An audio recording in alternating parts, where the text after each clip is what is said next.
And I really like that you brought up postpartum, because I think what's a really underspoken about topic is when you have a baby, it's the most beautiful, amazing thing in the world. And you love them so painfully, like you love them so deeply. But that experience can only be felt when you've had a good childhood. And you've got this support network. So when a baby comes into our family, there's like 50 different people looking after the baby and so excited and happy and stuff like that. But there's some people who were never modeled love, who have no emotional support, and they genuinely think, if I'm not alive, this baby will die. I've got no mum, I've got no dad, I've got no sisters, I've got no one to support it.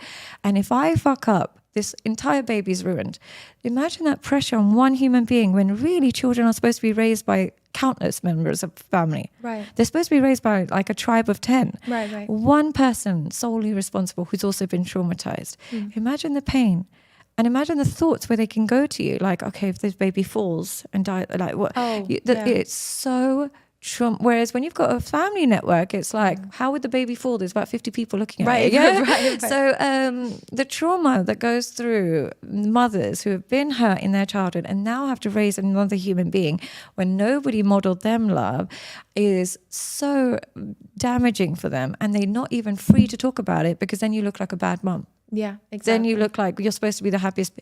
Be grateful. There's people trying for a baby for 10 years. Oh yeah, this I got sort that of a lot. stuff. And it's like, but I don't choose these feelings. Right. Yeah? I got a lot of I would tell Oliver, my husband, I would say, I'm feeling very alone. He'd be like, but everyone loves you. And I hated when he said that, because I was like, well, everyone's asking about the baby. And that really bothered me. I remember that everyone's like, how is she? Or I would walk into a room and people would just be like, oh my God, show us the baby. And it's like, I had the pain from my trauma. I had pain from my C-section. I had pain in my mind and my pain in my body. And I was doing everything to just kind of survive to make her the happiest. But it felt like everybody was focusing on her, which I think also nobody talks about that. It's like, well, where's the baby? And it's like, what about the mom? But again, I hate that everything boils down to childhood. But when you have a mum and dad that loves you deeply, when people then start loving your child, you see it as a reflection of their love for you. So you see it as, oh, you love my baby, you must love me so much. Oh, see, I don't see it It goes that way. in that direction when you've been loved. But when you haven't been loved, everything is snatching love from you. You see everything as snatching love from you. My God, I'm going to remember that forever. That's so true. It's a through you process. Why would I care about your baby if I didn't love you so much? Think about how much I love my brother's baby on this, that, and the, I would never love a stranger's baby. It's a reflection of how much I love you. But when you haven't been loved as a child through your parents, you see love going somewhere else as snatch. So sometimes women get jealous of their husband's connection with their child, or husbands might get jealous of a child's connection. But really, when you're full, when you've been given love by your parents, you see it as is passing down the love. Right. But when you haven't been giving that love, it's snatching the love from you. It's snatching.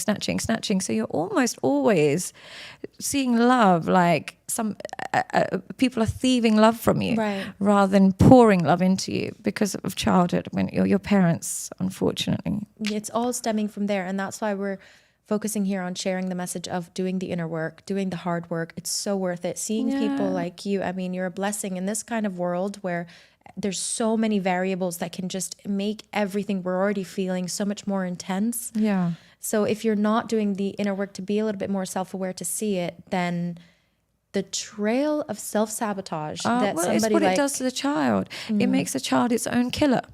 The child is literally murdering themselves. It's a slow suicide when you don't love them. So they find a way to kill themselves on a daily basis, either by the way that they're thinking, by the food that they're eating, by the substances they're taking, or the partners they're choosing. And that's why we as human beings owe it to children to give them that, just a head start. And I get a lot of hate online, especially from single mothers and stuff like that, because I talk a lot about the importance of children being loved. And sometimes I can see mothers deprive children of their fathers when they're healthy fathers, not when they're abusive, even when they're healthy, just as a form of punishment.